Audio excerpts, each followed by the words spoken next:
What's up, everyone? Welcome to my Smackdown post-weekly show. I'm Denise Salcedo, and we have quite a bit to jump into. It is the February 26th edition of Smackdown, and boy, do we have quite a bit to talk about here tonight. I'm feeling pretty good after the Smackdown episode. For the most part, it was okay. There were some things that I liked, some things that I found quite a little bit boring, but we'll get into that as we go in there. We're on the road to WrestleMania, so we're starting to get some WrestleMania matches announced, at least one very, very big one here today, and lots more. But first of all, I want to thank you guys so much for joining me here today. If you are new to this stream and have never joined me before, thank you so much for giving me a shot.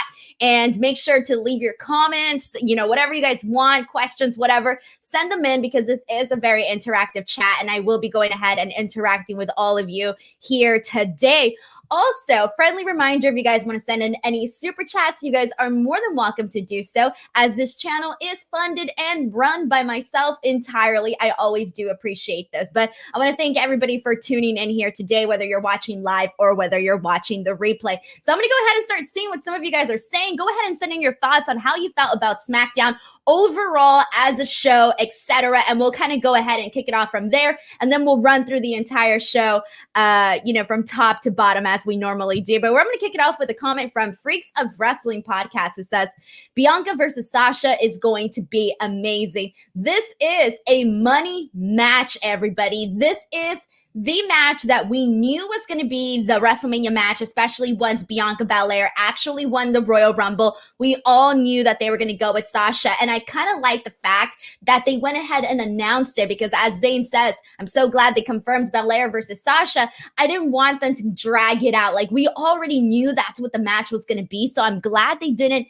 necessarily just keep us waiting much longer. ONC says, WWE can't afford to drop the ball with this Banks Belair match. There's no reason why it shouldn't main event. So as much as I would love to see this match be the main event, I feel like right now it's still too early to tell. We only have a couple of matches announced so far. We still don't know if Drew's even going to be in the main event. We still don't know what the WWE Championship picture looks like. It could also be Roman versus Edge. That could also be the main event. Obviously, we have two nights as well. So I still think it's too early to say what the main event is going to be, but I think whatever should be the main event for each of those nights should be whatever feels the hottest.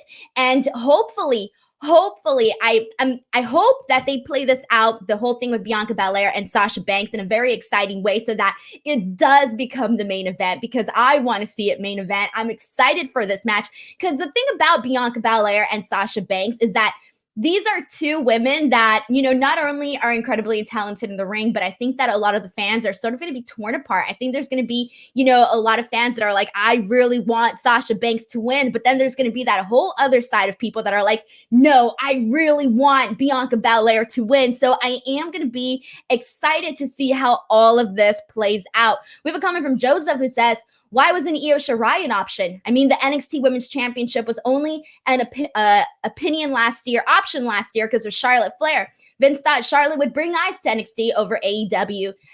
So it's been, I feel like NXT has, for a while, they were really pushing them as, they are exactly on par with Raw and SmackDown. There's no main roster anymore, where they were trying to sell that story. And I almost feel like they've sort of given up on that. So it just, not including Io Shirai, and for the most part, sometimes ignoring NXT, I do think has made them, look one tier below Raw and SmackDown. And they've always, not quality wise, but they've always been treated as one tier below. So it does kind of suck that we've never sort of seen them on par with, obviously, Raw and SmackDown here today. And let's go ahead and see what you guys are saying here. Oh, Alex Aguilera, my friend, says Liv jobbing to Tamina is a joke. We will get to that. I gotta say, I'm gonna have to be a little bit negative once we get into that segment, but we'll get there. Joshua S. actually has a really good idea for WrestleMania. Says that he hopes Billie Kay hosts WrestleMania, and says that this was an average SmackDown episode. I definitely would love to see Billie Kay host WrestleMania. I think that would be the perfect position for her. We've seen we've seen Alexa Bliss do it in the past before, and she was perfect because she's a great talker, great personality. So I would definitely like to see that as well with Billie Kay. But we're going to go ahead and kick things off. Oh, I'm seeing quite a few comments here about the Tamina Liv Morgan match. ONC says, Tamina Liv, a full-on squash. Too bad I'm not interested whatsoever in Tamina. We'll get to that, guys. We'll get to that. But let's go ahead and kick things off with the opening segment, which was Roman Reigns basically coming out. And this is a follow-up to the pretty explosive pay-per-view that we had with the Elimination Chamber. And so Roman Reigns comes out and he basically says that it is no secret whatsoever that SmackDown needs him. And then he says that he smashed Daniel Bryan, calls it an exciting ass whooping of the year, maybe of the decade, what he did to Daniel Bryan at Elimination Chamber. And then, lo and behold, Daniel Bryan comes out and interrupts Roman Reigns. He starts off by mocking him and then calls him a coward for basically coming out immediately after Daniel Bryan had just won the Elimination Chamber instead of, scheduling the match later on in the evening. No, he goes in and attacks him and gets the win on him right away. So Daniel Bryan suggests that he defends his title against him once again at Fastlane, but instead it ends up becoming a match between him and Jey Uso, where in order to actually get to Roman Reigns, he has to defeat Jey Uso in all of this. But as you guys all saw in the main event, it ended up being a double count out. And now that's what it is. So now Daniel Bryan essentially got screwed out of that opportunity. That ended up being a count out. And in the end of SmackDown, we had Roman attack Daniel Bryan after the match. Daniel Bryan got the yes lock on Roman Reigns, but then Jey Uso kicks him in the face. Roman spears Daniel Bryan and puts him in the guillotine choke. So part of me, and I might as well jump into the main event, so I'll talk about both the intro and the main event since it's tied in together. But for me, it's like, I was kind of expecting for a second here to either see Edge or Kevin Owens come in and somebody to come help Daniel Bryan, because he was obviously being, assaulted by two men and nobody was out here helping him out whatsoever. So part of me was thinking, okay, either Kevin Owens is going to come out, Edge is going to come out, and maybe they'll work this into a tag team at Fastlane. So now I don't know what's happening at Fastlane anymore, but this to me was I really wanted to see Daniel Bryan versus Roman Reigns at Fastlane. So I do sort of feel a little disappointed that we're not going to see that. At least as of right now, it doesn't seem like it. So what did you guys all think of everything that went down with Roman Reigns, with Daniel Bryan, with Jey Uso? I mean, all of it. We have our first super chat of the evening from Dayton Rumel. Thanks so much to Dayton. He says, even though the outcome is pretty predictable, really looking forward to Daniel Bryan versus Roman Reigns at Fastlane. Yeah, it was, look, even like if they do this match at Fastlane, I don't mind it being predictable as long as it's good and it's going to be good because, heck, I mean, Daniel Bryan is one of the best workers there is, and Roman Reigns, is a good worker himself too. So I do think that they would have an awesome match. And this is a WrestleMania caliber match too. But obviously we know that we're going to go with Roman Reigns Edge. So we know we're not going to see Roman Reigns Daniel Bryan. But there you go. Let's see what you guys thought about this as well. We have actually a total opposite prediction here from Raven, who says that Roman Reigns needs to leave television. What? You're not a fan of Roman Reigns? Roman Reigns is doing some of his best work right now. Although I think I saw somebody else on my Twitter feed basically say that they were over all of the same promos from Roman Reigns. But personally, I'm still a fan of each and every single promo that he's been cutting each and every single week on SmackDown. He is the biggest deal on SmackDown right now. So I personally have not tired of Roman Reigns. Let's see.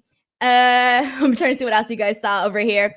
But let's see. We have a comment from Joseph, who says Edge didn't care about Daniel Bryan. He was pissed that Bryan wants another crack at the WWE Universal Championship. He wants to be the one that dethrones Roman. But again, you can continue that feud, and even like if Edge were to come out and help Daniel Bryan, that would have he wouldn't have necessarily done it specifically for Daniel Bryan, but just so that Roman Reigns wouldn't feel like he's the superior one. So it's not even just about caring about Daniel Bryan. It was more of not letting him dominate. Like, hey, I hate this guy. He could be like, I hate Roman Reigns, so that is why I'm going to come out here and help Daniel Bryan because I hate Roman Reigns. So it's kind of like, You know that saying, the whole enemy, my friend of your enemy, blah, blah, blah. Okay, let's see. We have a comment from Brandon who says, sensical booking would say we don't see Daniel Bryan face Roman since he lost, but with WWE, he'll still put up, still prob face Roman. Well, yes and no. I mean, he did have a point, though, Daniel Bryan, by calling him a coward today, basically tell him that he didn't really get a fair shot at the Universal Championship since he came out immediately after he was the first entrant into the Elimination Chamber and was in there for, X amount of time. So I do think that he has a point there. So if they were, continue to work that angle to get a rematch, I wouldn't necessarily mind that whatsoever. Let's see what else you guys got here.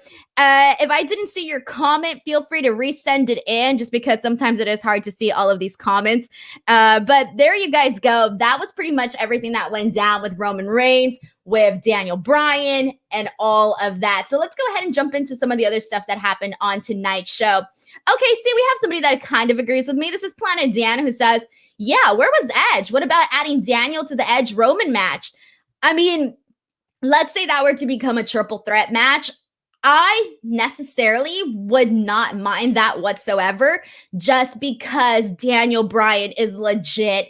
If this was somebody else, like let's say they just added, I don't know, somebody else, I don't necessarily think I would want to see a triple threat match, but because it is Daniel Bryan, I would be perfectly okay with that. If anything, I think it would even make the match maybe even a little bit better. So I would like an idea like that, to be honest.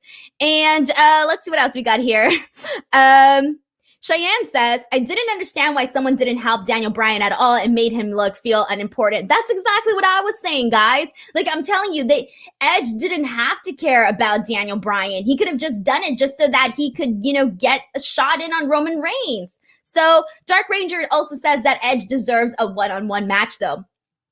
I don't think it would. See, Daniel Bryan is not just a regular anybody. I think that you having a triple threat match, excuse me, guys.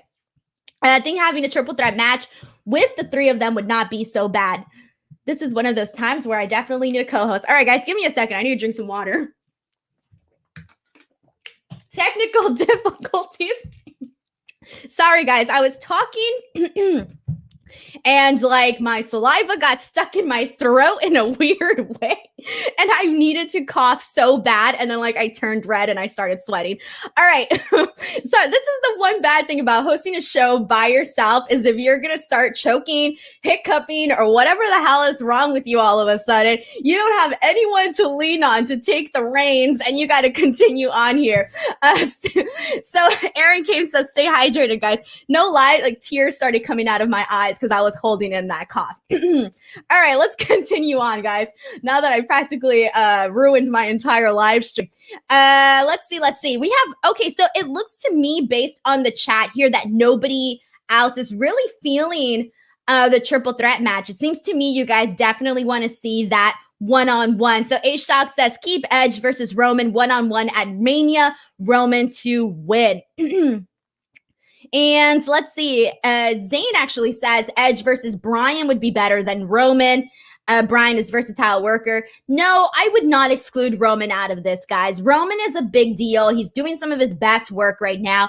I get that maybe some people might feel like they're starting to see the same thing over and over again with Roman Reigns, but I do think that what he's doing right now is pretty darn solid. So I wouldn't X him out whatsoever out of this. And thank you so much to Brandon Charles Powell, who says, super chat for handily. I can't speak anymore, guys. Oh my God. Handling it like a pro.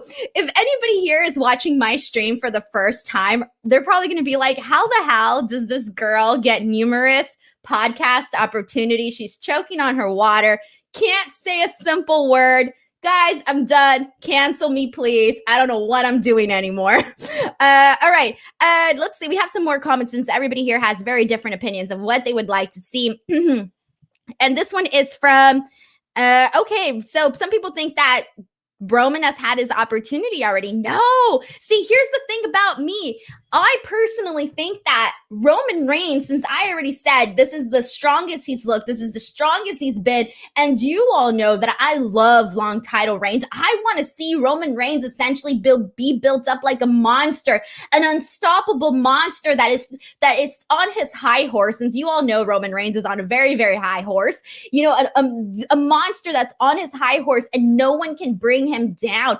I wouldn't mind that. And then eventually, basically building somebody else to basically dethrone him, bring him down a notch. So I want to see that. I feel like that's what I originally wanted to see with Drew McIntyre. But the second he lost the title to Randy Orton and then they gave it back to him, it really took away from that title reign. So for me, that's something that I wanted to see with Drew McIntyre, but now that's something that I want to see with Roman Reigns, and it makes more sense for Roman Reigns too, in my opinion. So we'll see that there too. And we have a comment from Pirate Thugs who says, I honestly think Roman should hold the title for as long as possible just so we get Roman versus Cesaro. So yeah, 100% agree with you. Keep the title with him as long as possible. I don't know if it should be Cesaro, although Cesaro did look great today, but Cesaro looks to me like he's going to be doing this whole program with Seth Rollins, and that's perfectly fine because you do need, some non-main event, some non-main eventers on there right now. Okay, Brandon says, I agree. The right guy needs to beat Roman. Not sure who that is yet. We don't know who that is yet, guys. And that's the thing. I think we really need to build people up to feel credible enough to beat Roman Reigns. So that's where we're at right now. But let's go ahead and move on, guys. So after this whole segment, we got Chad Gable and Otis defeating Dominic and Rey Mysterio. So I'm just going to be real with you guys.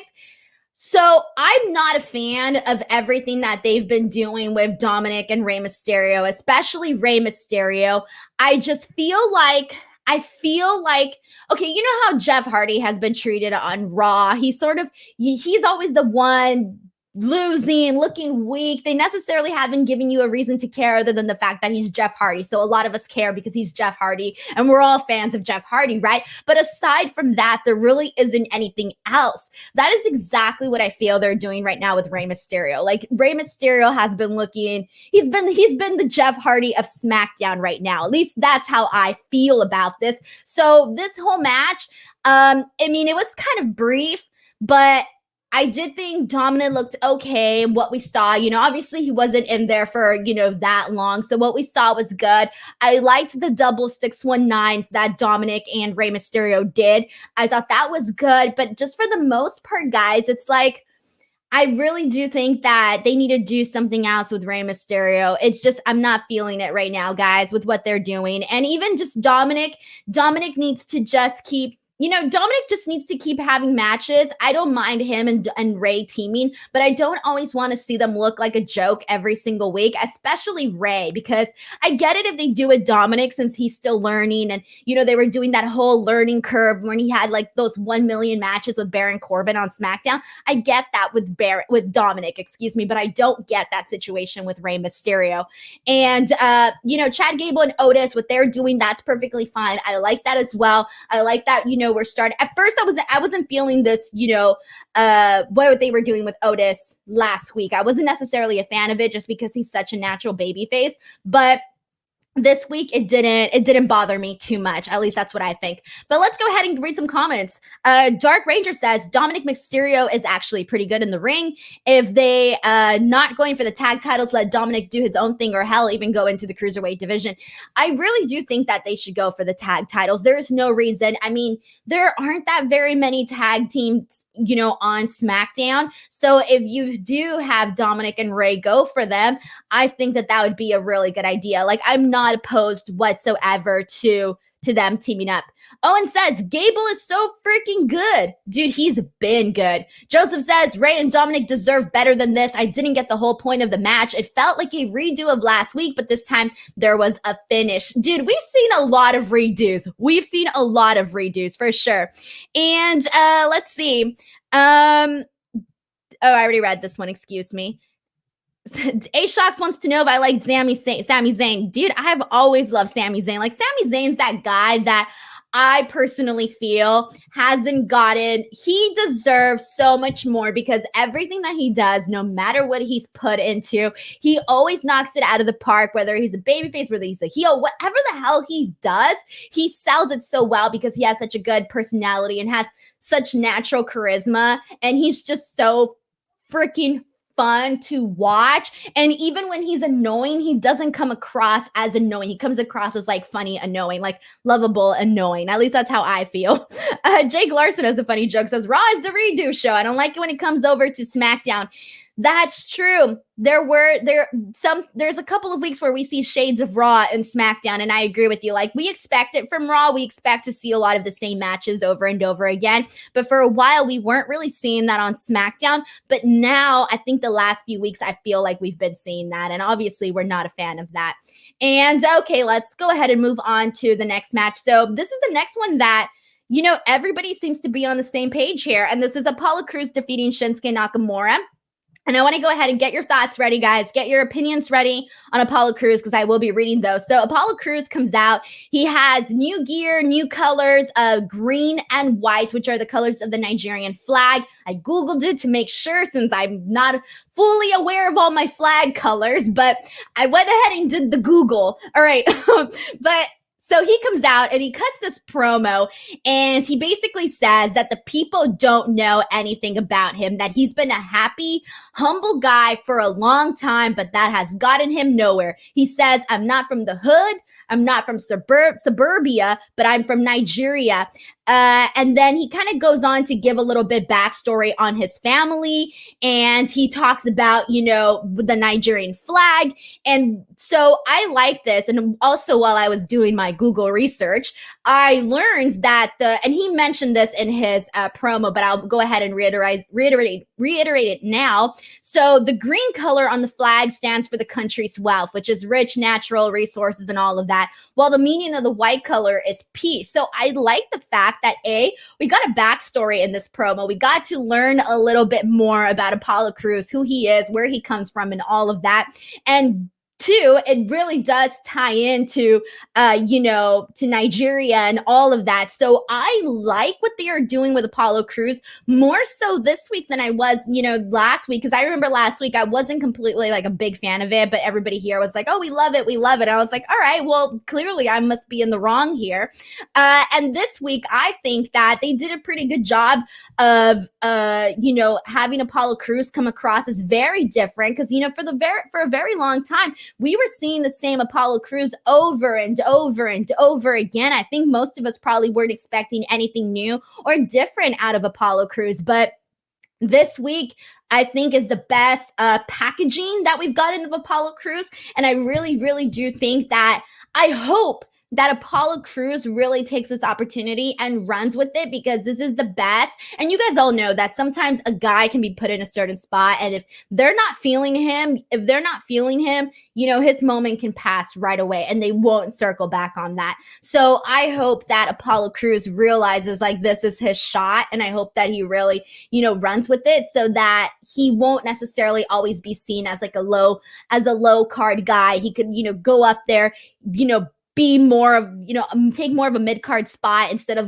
being on the lower card. So I do think that if they keep doing with this, there's no reason why he wouldn't be, a real challenger for the Intercontinental Championship. So I hope that they continue to build him up because again, we've talked about this before and I'll say it again. We definitely need more challengers for the IC title picture. We need more challengers for the Universal Championship picture. Just overall, more challengers. Just keep building people out. Keep making people feel like more prospects. So that's where I'm getting at here. I also like the fact that this match with Shinsuke Nakamura, he actually worked it in a more aggressive way. So instead of just coming out and getting the moves in and all of that, like he did everything with a little extra aggression and I enjoyed that. And I also thought that Shinsuke Nakamura was a pretty good opponent to have in this match with Apollo Crews, especially this new Apollo Crews. So go ahead and send me your thoughts on how you guys felt about all of this. So let's go ahead and see what you guys are all saying here. So I'm going to go ahead and kick it off with, we got quite a few comments here about Apollo Crews. Okay, we have Dark Ranger says, Apollo talking about Nigeria actually provided some much needed story to his character. 100%. 100%. And we have a comment from Alex. It says, Apollo being Nigerian royalty. Where do I wire him my $400 so he can share his wealth with me? And then Gianmarco says, Apollo has potential as a heel. Yeah, we're starting to see it a little bit more. Obviously, this is very new for him, so I still see him getting his feet wet. I hope that we get to see more out of it. Right now, we're just, seeing really the intro to all of this. So I hope that we do get to see a little bit more. Like I said, this is his time to really, really prove himself. This is his shot, guys. This is it. Pirate Thug says, Apollo shows that many young stars have charisma, but need logical stories that showcase their personhood. I'm happy for Apollo. The storylines will dictate how successful he is. Yeah, 100%. 100%. And I think the more that he, the more buzz that he gets, I think will help him out for sure. But obviously, storylines dictate how anybody is, how successful somebody will become. We have a comment from Joseph who says, Apollo really needs the WWE Intercontinental Championship to feel vindicated as a wrestler. Right now, I wouldn't want him on it right now because it really is Big E's time, and we still haven't seen Big E necessarily go all the way in terms of, I still think there's so much more potential with Big E as the IC champion. So I wouldn't mind him working a program with Apollo, but I still definitely want to keep that belt on Big E. For at least for right now, because I want to see him work more programs as a champion and become a really strong champion. And by Felicia24G says, Apollo has really improved so much. Dude, night and day, guys. Night and day. Let's see what else you guys have here that are going on about this. Cyclops says that he loved the I'm a real African-American line. He killed it. And Jake Larson says, I like this new Apollo, but now I don't want to boo him for bringing up part of his culture to his character. I think it's awesome. I mean, you can still boo him because he could bring up his culture, but then be like a jerk about it. So you'd be like, what the heck? Like, this guy's a jerk. So, I mean, it can still work. You can still definitely boo him. This was really just to give him some depth, something more than, hey, he was the guy that was, always just put in random matches on Raw. So it gives you a little bit more. And we have a comment from Cyclops who says, SmackDown's done wonders with Apollo, Sammy, Big E, Cesaro, and Nakamura. Raw was holding them back. All right, guys, let's go ahead and jump into the next match after this. So this next match is the one that I was talking about, you guys, that I have quite a bit to say because I hated it. I will just be real with you guys. I hated this match. It was so bad. Oh my God. Okay, get your comments in on this one because I can't imagine anybody here, and if you want to play devil's advocate, go for it. But I can't imagine anyone here saying, Denise, everything that happened in this entire segment was 5 out of 5 stars. It was fantastic. I can't imagine anyone saying this, okay? So this is Tamina defeating Liv Morgan. So I'm sorry, guys, but I'm gonna sound like Seth Rollins right now. I'm gonna talk in we, as in we, us, all right?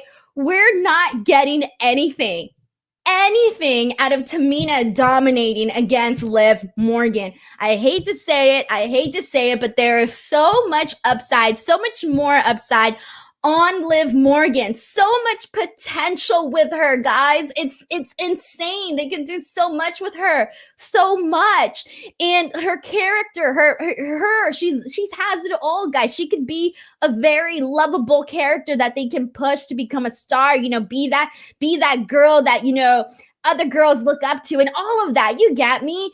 And we're just not seeing that. And she is not going to get over by seeing her get squashed by Tamina.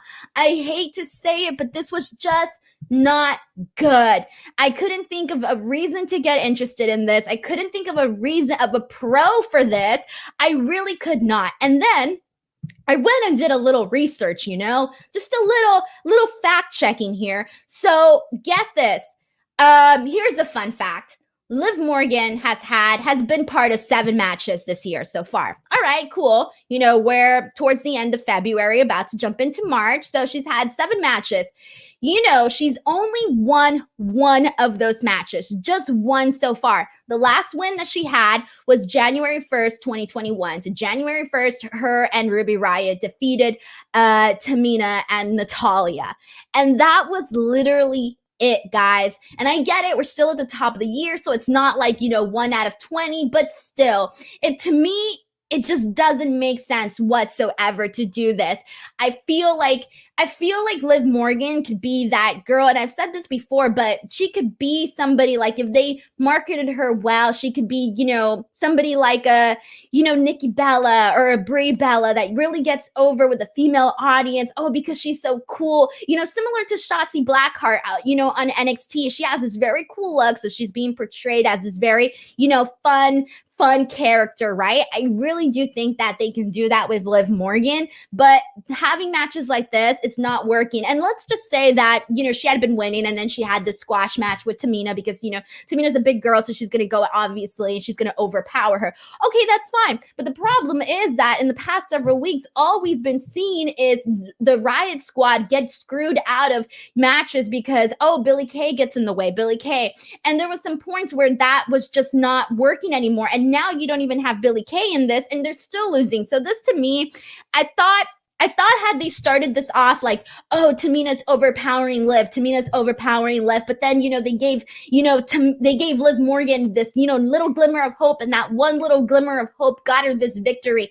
And no, that was not the case. So I hate to say it, but I did not like anything that we saw in this match whatsoever. So if you felt differently about this match, let me know, because this to me was just not good.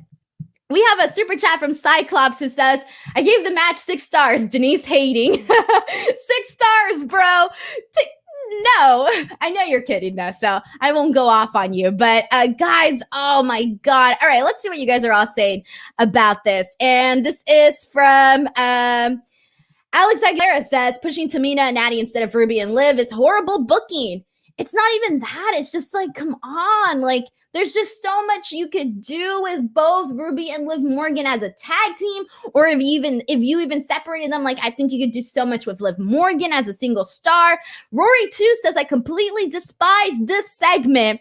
Aaron Kame says, Liv Morgan is excellent. She deserves so much better than to lose to Tamina. And I get it. You know, some people brought this up that, you know, Liv Morgan, you know, she isn't your Natalya in the ring. She doesn't wrestle like Natalya. We get that, but that's fine. I still think that they can, you know, cover some of her, you know, in-ring flaws, but her character alone, I think, could get her over. And let's see what else we got here.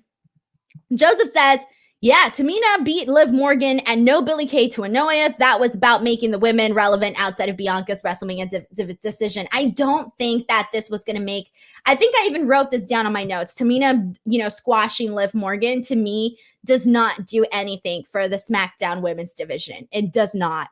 And I don't want to be like a hater, but it just, guys, I'm a viewer. So if, as a viewer, I feel like it's not good, then chances are there's plenty of other viewers just like me who do not feel like it's good. Planet Dan says, Liv deserves better. Tamina is never on TV or pushed, so why are they all of a sudden care about Tamina? We all know they're just bored again and we'll never see her for months. Okay, there you go, Planet Dan. He brings up a good point. If Tamina was on this, like, firecracker on a roll, you know, she was just doing all of this awesome stuff and they were pushing her and booking her like Raquel, like on NXT, then all right, I would come out here and be like, you know what? Yeah, Tamina, you know, she beat up Liv Morgan, but you know what? Tamina's doing all of this awesome stuff. If they were doing something similar with her, like they're doing with Raquel, then I would get that. I would get the victory, but they're not doing that. So it's not helping Tamina and it's not helping Liv Morgan either, or the Riott Squad as in general here. And let's see what else we got here. Let's see. We have a comment from Steven who says, I watched the Liv Morgan documentary on the network again and like her story as much as I like the Riott Squad. I want to see Liv get a serious singles push. Yeah, I 100% agree. Again, I told you, if they market her properly, she could, trust me guys, I know this, like she would be so likable and so easy to become a fan of, you know? By Felicia24G says, Liv Morgan and Ruby Riott have so much potential, but for some reason they keep losing. I hated this so much. See, I don't think there was anybody here who liked this whatsoever. Brandon says, boo this match. Also, that Liv Morgan documentary was sweet, helps to make her a great baby face. Yeah, I think a lot of people had a lot of things to say about that documentary. So I did watch that documentary and it was pretty darn good. Actually, if you guys haven't seen the Bianca Belair one, I would check that one out too. That one was really good too. But let's go ahead and move on, guys. I was not a fan of that. That was just so bad. After this, we completely turn things around because after this, we get Bianca Belair's decision. All right, and I liked this, but I think we could have eliminated Reginald out of this. We did not need Reginald in this segment. Boy, bye, get out. We didn't need Reginald. So Reginald comes out. Okay, so Bianca's out there with Sonya Deville and Adam Pearce. She's about to make her decision. Reginald comes out and tells Bianca she is special, but that Sasha will turn her dreams into nightmares.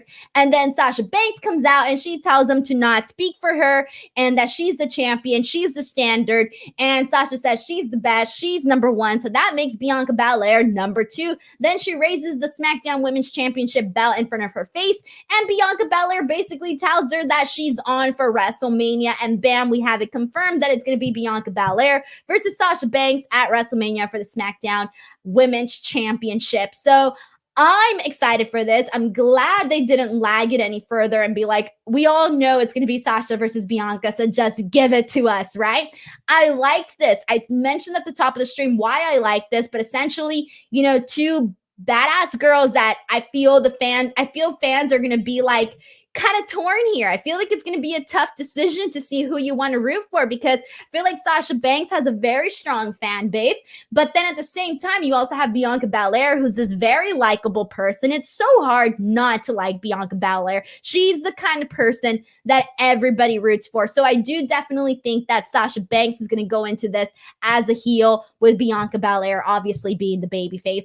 And again, over Reginald, but I think he's gonna be the key to really making Sasha Banks becoming, the heel that I think she's gonna become by the time we get to WrestleMania. And we have a lot of people who think that this should be the main event. And yeah, dude, I hope that they keep the storyline hot and keep it exciting so that when we go into WrestleMania, we're like, yes, not only is this a dream match that people wanted to see and we're getting it, but we're also feeling really hyped for it. And Jairus Jr. says Bianca and Sasha for the main event. And Mike New York says Bianca was the best part of SmackDown. And let's see, I'm going to go through the rest of your comments here. I think I missed quite a few of the Bianca Belair ones. All right, let's see. I'm going through the rest of your comments. If I missed it, please go ahead and send it again because I might have missed your earlier comments. Mario Morales is actually saying we always need more Reginald. No more. I don't mind Reginald. I like Reginald, but I don't think I want Reginald in there all the time. But whatever, he's part of it, so okay. Cyclops is better than Wolverine sends in a super chat. Thank you so much. Says, why did Ford let a butler ruin his wife's moment? Well, they did mention that they were like a couple on Raw, but have they done so on SmackDown? I mean, we all know it, but I think it's just one of those things where it's like you have to disassociate them on the roster. So whatever, right? So, I mean, we all know they're married, but I don't think they're going to include it in this. I don't think they should. They need to let, Bianca have her own moment, let her shine her own, have her star shine on her own without, incorporating, her husband and all of that. They let her do her thing on her own. And let's see. Yeah, RJ Best says Reginald, let's face it, will help Sasha turn heel. Obviously, yeah, he's the key to this 100%. Andrew says that he's sad that there's no Bayley tonight. Says she wasn't on SmackDown. Actually, Bayley sent out a tweet, a pretty interesting tweet. She said that she wanted to wrestle Rey Mysterio. I don't know how many of you guys saw this, but let me know what you guys thought about that if you did see it. And all right, we're going to go ahead and continue on because we do have more comments here. And this is from Brandon who says, I hope they keep Bianca and Sasha as babyface. Just let them two tough women talking trash to each other and let them go at it. That could be a potential thing right there too. Again, two girls that are too likable, that are very likable. So yeah, you're kind of right. They can also do something like that. But A-Shock says Sasha was always the heel. That's because the boss character lends itself to be naturally a heel character. To me, the boss character comes across as naturally heelish.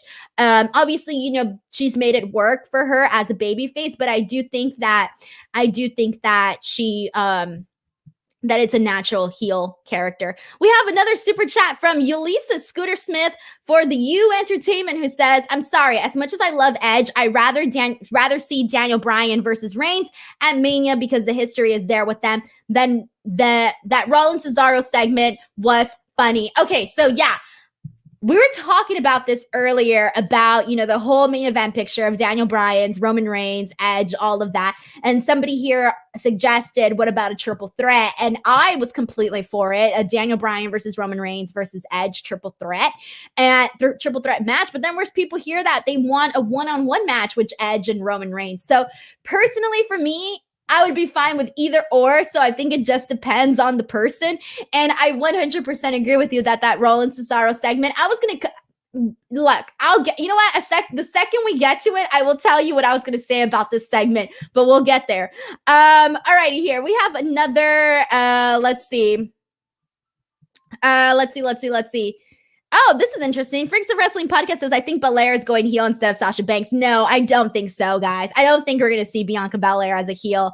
I definitely do not think so. I think come on, like she just had this, you know, she just had this amazing moment at the Royal Rumble. I can't see her as a heel right now. I'm sure she'd be a great heel, but no, I think she's just too lovable right now.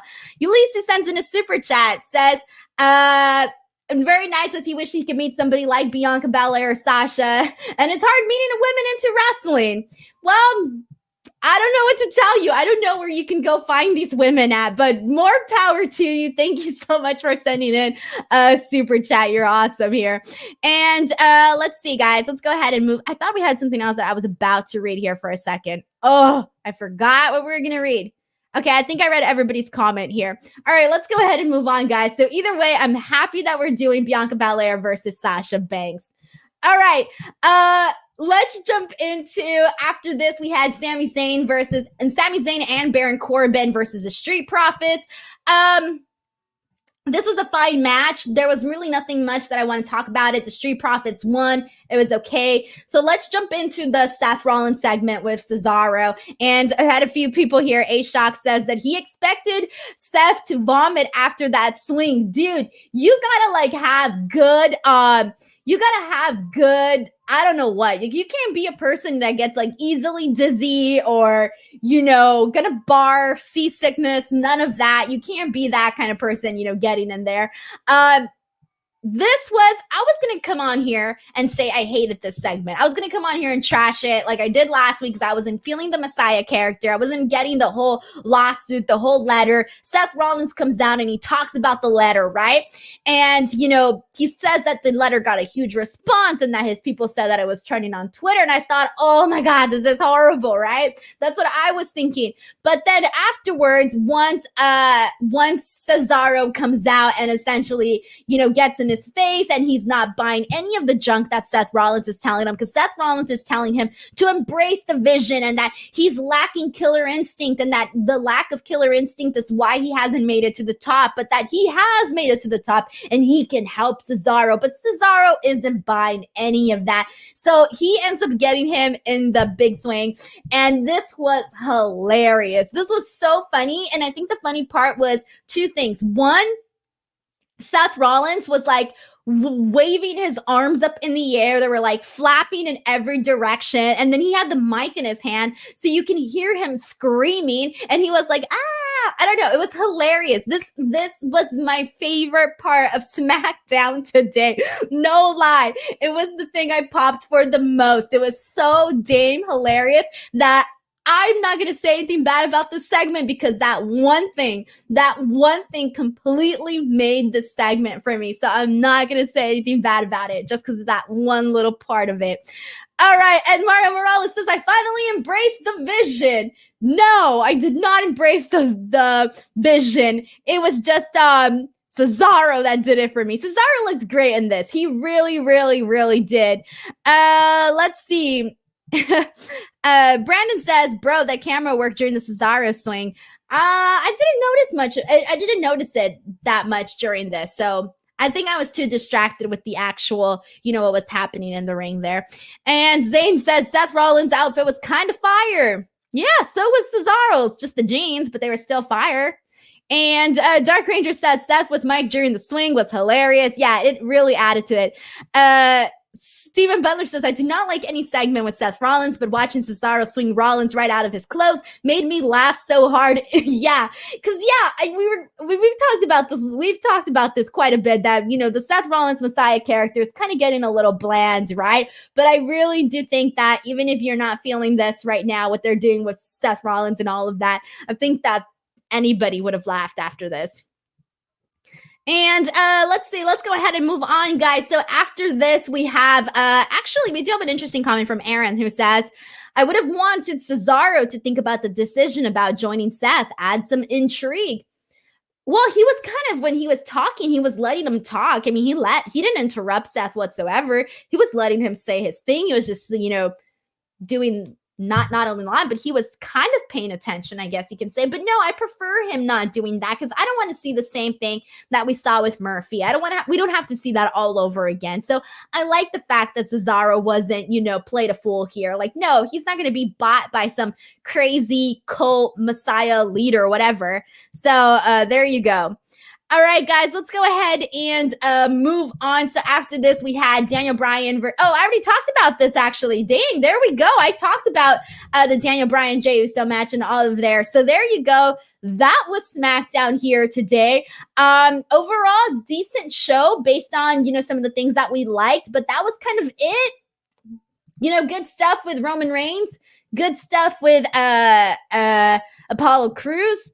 And good stuff with Bianca and Sasha. And that was kind of it, guys. Oh, and the Cesaro thing, obviously. But for the most part, they gave us quite a few stuff to talk about. So, guys, thank you so much for watching my weekly SmackDown post show. As always, I really appreciate you guys tuning in each and every single week. Well, it's barely the third show, but thank you guys anyways. I will be back again next week. But please do not forget to subscribe to the YouTube channel, youtube.com/Denise Salcedo. You're already here. Make sure you subscribe. Hit me up on Twitter or on Instagram @_Denise Salcedo. You guys know I'm very, very, very active. So I hope that you guys will come on there. And then I'm trying to think about anything planned for this weekend. I do not. So I'll see you guys on Monday for the Fightful post show on with Sean Ross Sapp on Fightful. And then after that, I'll see you guys on Wednesday for my Speak Now Pro Wrestling show on F4W Online. After that, I will see you guys Friday. So for those of you guys who are watching here from Wrestle Talk, Luke forgot to make this announcement. So I'll kind of announce it now, but Luke will make the official announcement. But I'm pretty sure that this Friday is our first live stream. So we're going to go live on Friday instead of having to be pre-recorded. So that's going to be at 7 a.m. in the morning for me. Okay, 7 a.m. But we're going to be doing our Wrestle Talk podcast early for me, but it'll be great. And then after that, I think after that, it's going to be Sunday for AEW Revolution, and I'll be on the F4W Twitch channel. So lots to come. Keep an eye out on Twitter and all of that. So thank you guys so much for watching. Have a great Friday. Have a great weekend. Love you all. Take care. Bye, everyone.